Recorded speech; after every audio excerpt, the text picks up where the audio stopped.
Damn, son, where'd you find there? I be flying to the sky like a dolly on this pitch. I be coming from the west, motherfucker got no rest. Ay, parental, sorry, more like Parun Ternabdi. Sorry, people say I'm USA. Orang Sunda asli, I'm the crow, yeah, I finna be. Come from Western, you know I'm the G. Motherfucker, who you wanna be? I don't understand you by my seat. I don't need to pretend that I'm black or white. I'm really no motherfucker, get your mind. Hell like Daddy Cobras, yes, damn. Clean and cold, motherfucker, I have told. Gotta chill, why you melting like a mole? I'ma cut your fin a hole, cause that's the only way we can go. Ain't no rapper, better stop pretending from the hood. Stop acting like you have block when the block you only own is your dick. You gotta stop pretending. Hey, you gotta stop, bro.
Assalamualaikum warahmatullahi wabarakatuh.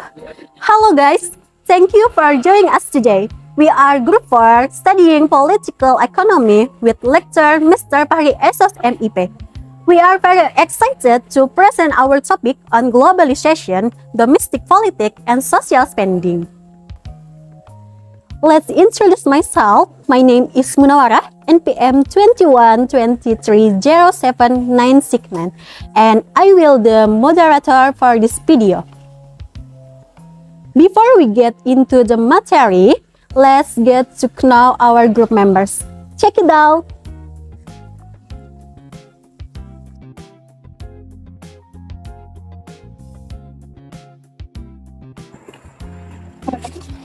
Globalisasi politik adalah proses di mana nilai dan pola politik menyebar secara global, melibatkan kerjasama antar negara dan pembentukan organisasi internasional.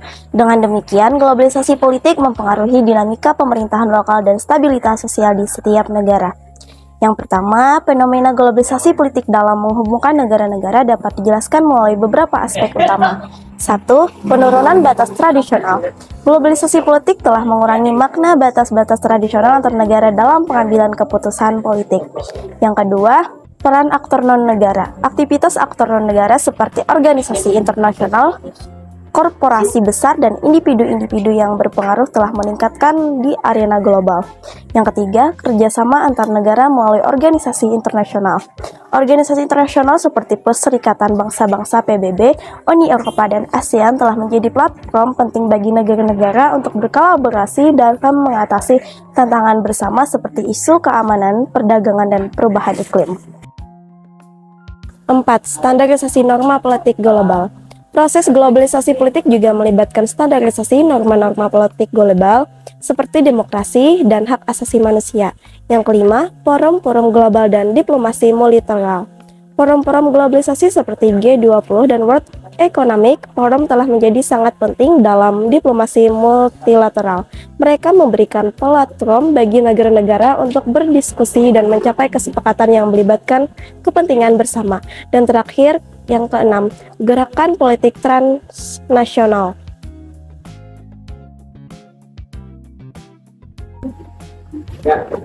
Kemudian aspek interaksi internasional mencakup berbagai bentuk hubungan antara negara dan aktor non-negara yang melintasi batas politik dan geografis. Di antaranya kerjasama dalam bidang politik, ekonomi, sosial, dan budaya, yang mana bertujuan untuk memenuhi kebutuhan nasional, mencegah konflik, dan mempercepat pertumbuhan ekonomi, melibatkan kepentingan dan kekuatan masing-masing aktor yang berusaha mencapai tujuan bersama melalui negosiasi dan kerjasama. Aspek interaksi internasional memiliki pengaruh terhadap politik, di mana aspek interaksi internasional memiliki dampak positif dan negatif terhadap bidang politik. Ada 3 dampak positif aspek interaksi internasional terhadap bidang politik. Pertama, kerjasama untuk ketertiban dan keamanan global. Kedua, munculnya pemerintahan global. Ketiga, adopsi sistem pemerintahan dan demokrasi. Adapun dampak negatif aspek interaksi internasional terhadap bidang politik yaitu pertama, kesenjangan kekuasaan antar negara. Kedua, ketergantungan politik. Ketiga, lintas batas.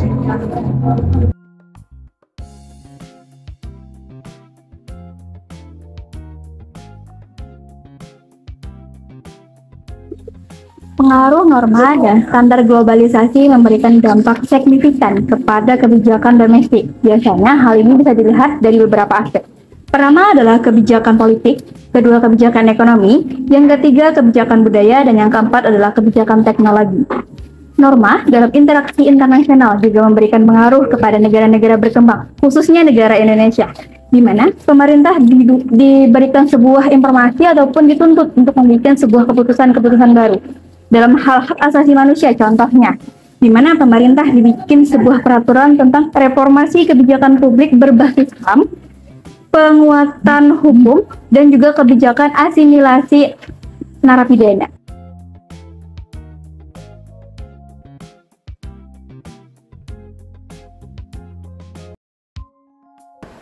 Globalisasi perekonomian mempengaruhi kebijakan pengeluaran sosial dengan meningkatkan ketimpangan pendapatan dan mempengaruhi distribusi sumber daya. Negara berkembang seringkali mengalami tantangan dalam mengalokasikan anggaran untuk program sosial, karena tekanan untuk berkompetisi secara global dapat mengurangi fokus pada kesejahteraan sosial. Beberapa negara yang mengalami perubahan anggaran akibat tekanan global dan dinamika internasional antara lain, yang pertama ada Indonesia. Menghadapi inflasi yang tinggi dan fluktuasi perekonomian global, pemerintah menyesuaikan anggaran untuk mendukung program perlindungan sosial dan infrastruktur.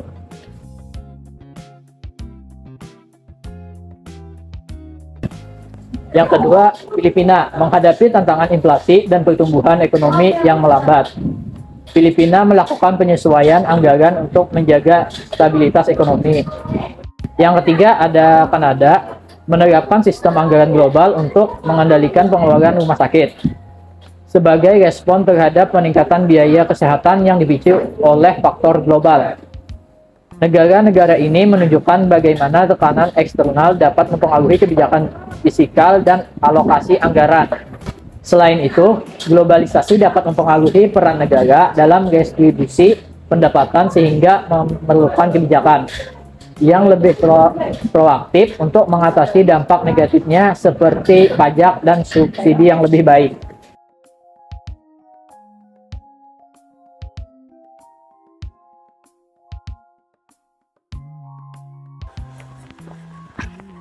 Lalu kita akan membahas social spending. Social spending adalah bahasa Indonesia terkait yang disebut pengeluaran sosial merujuk pada alokasi dana pemerintah yang ditunjukkan untuk meningkatkan kesejahteraan masyarakat. Dana ini digunakan untuk berbagai program dan layanan publik yang bertujuan memenuhi kebutuhan dasar manusia, mengurangi kesenjangan sosial, dan meningkatkan kualitas hidup masyarakat. B. Jenis-jenis pengeluaran dalam social spending dapat dikategorikan sebagai berikut.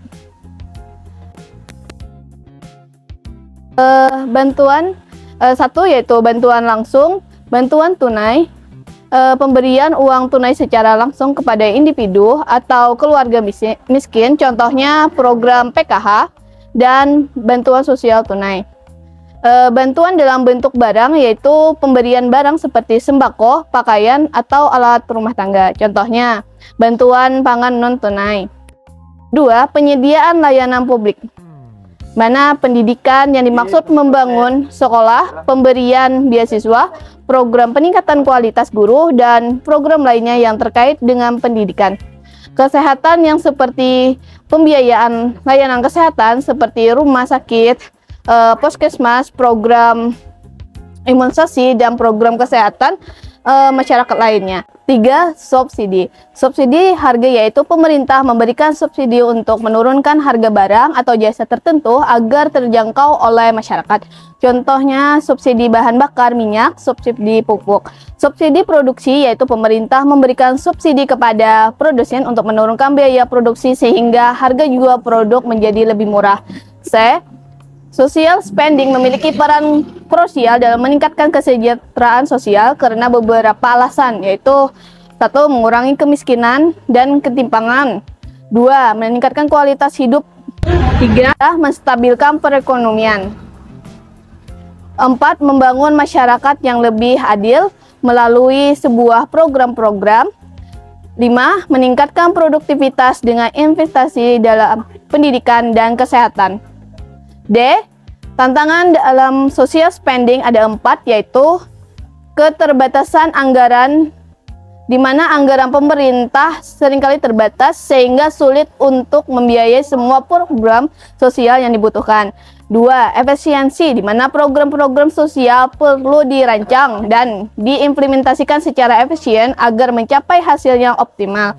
3. Korupsi, di mana korupsi dapat menghambat penyaluran bantuan sosial kepada mereka yang benar-benar membutuhkan. 4. Targeting, yaitu menentukan siapa yang berhak menerima bantuan sosial seringkali menjadi tantangan tersendiri.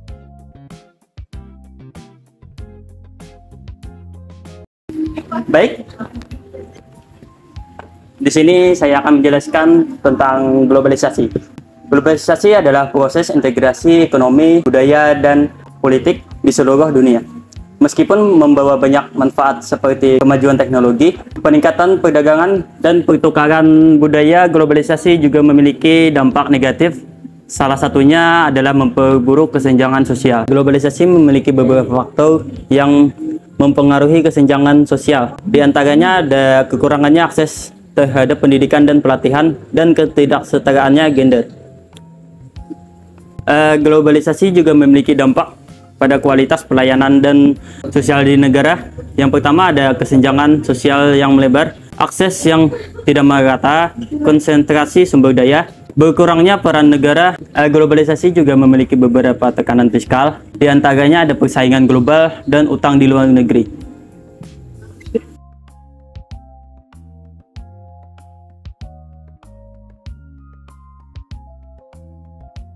Prioritas anggaran merupakan suatu tindakan penting dalam pengelolaan keuangan, baik itu dalam skala individu, organisasi, maupun negara. Ketika suatu anggaran diberikan prioritas, artinya sumber daya yang ada akan dialokasikan secara lebih besar pada area tersebut. Mengubah prioritas anggaran merupakan langkah strategi yang diambil oleh suatu negara untuk mengalokasikan sumber daya yang ada sesuai dengan tujuan dan kepentingan yang telah ditetapkan. Faktor-faktor yang memengaruhi perubahan prioritas anggaran: tekanan dari komunitas internasional, perubahan kondisi global, perubahan kebijakan dalam negeri, diplomasi dan kerjasama internasional, perubahan kepemimpinan. Adapun langkah-langkah yang dapat dilakukan: evaluasi anggaran yang ada, menentukan prioritas, mencari sumber pendanaan tambahan, meningkatkan efisiensi anggaran, membangun konsensus nasional. Dampak perubahan prioritas anggaran terhadap pengeluaran sosial: peningkatan atau penurunan pengeluaran sosial, perubahan fokus pengeluaran sosial seperti pergeseran prioritas, munculnya program-program baru. Dampak tidak langsung: pertumbuhan ekonomi, kualitas hidup.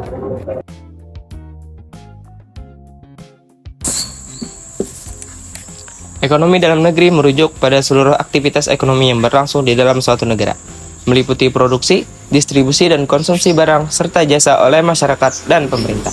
Ekonomi dalam negeri mencerminkan kondisi perekonomian suatu negara berdasarkan faktor internal seperti sumber daya alam, tenaga kerja, investasi, dan kebijakan pemerintah. Faktor-faktor yang mempengaruhi ekonomi dalam negeri: kebijakan pemerintah seperti fiskal dan moneter, sumber daya alam dan industri, pemanfaatan sumber daya alam seperti minyak, gas, tambang, dan hasil pertanian berperan besar. Perkembangan sektor industri dan manufaktur meningkatkan nilai tambah tenaga kerja. Ketersediaan dan kualitas tenaga kerja mempengaruhi produktivitas ekonomi. Kondisi pasar domestik, tingkat konsumsi masyarakat, daya beli dan kepercayaan konsumen terhadap perekonomian.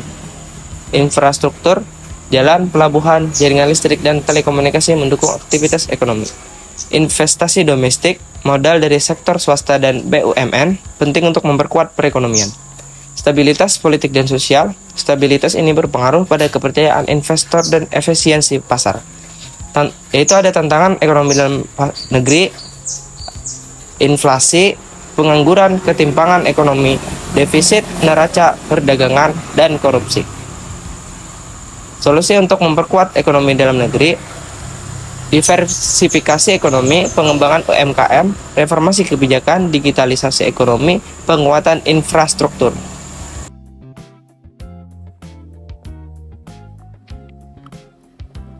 Globalisasi, politik dalam negeri, dan pengeluaran sosial atau social spending adalah 3 aspek yang saling berkaitan dalam membangun dinamika sosial, ekonomi, politik, masyarakat dalam suatu negara. Ketiga aspek tersebut memiliki dampak positif dan negatifnya masing-masing, sehingga keseimbangan antara ketiga aspek tersebut merupakan sebuah tantangan bagi dunia untuk era modern ini. Mungkin itu saja yang dapat kami sampaikan. Saya mewakili kelompok 4 memohon maaf jika ada kesalahan. Wassalamualaikum warahmatullahi wabarakatuh. Ya, emang. Su. Welcome.